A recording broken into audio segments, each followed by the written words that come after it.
push stick to me has to be disposable.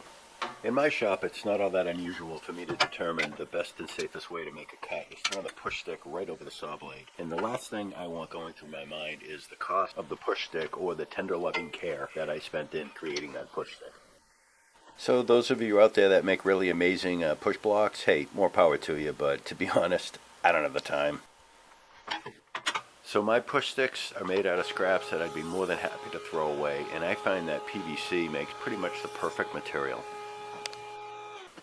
It doesn't have a grain, so you can glue it any way you need to as long as you've got a good glue joint. And it's soft, so it's never going to hurt a saw blade. These are glue blocks, and I'm using super glue as the adhesive. The screws are there just to hold the pieces in place as the glue sets.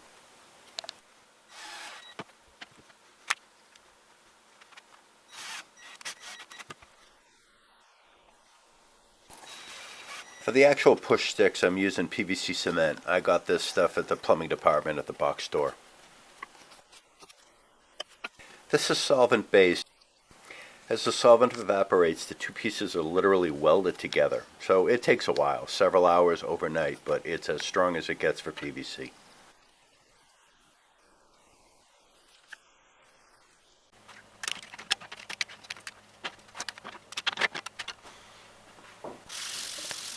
Here I'm prepping the heel piece and the back of the push stick so I can super glue the two pieces together. Here's my assortment of PVC push blocks. I've used this one quite a bit. It's just a piece of PVC that I glued a little heel onto it. I use super glue for that. And one of the reasons I like PVC is it's cheap. This is all scrap material that I'd be likely to throw away if I didn't find something to do with it. And it won't hurt the saw blade because it's so soft.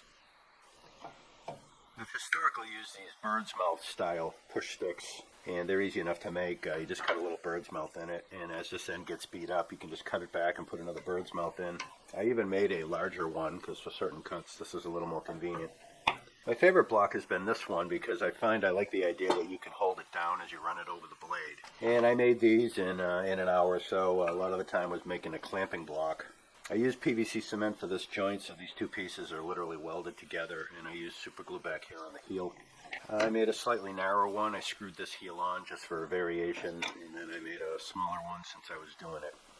Anyway, I appreciate you stopping by and seeing what I've been up to, and I look forward to seeing you guys on the next one. Thanks.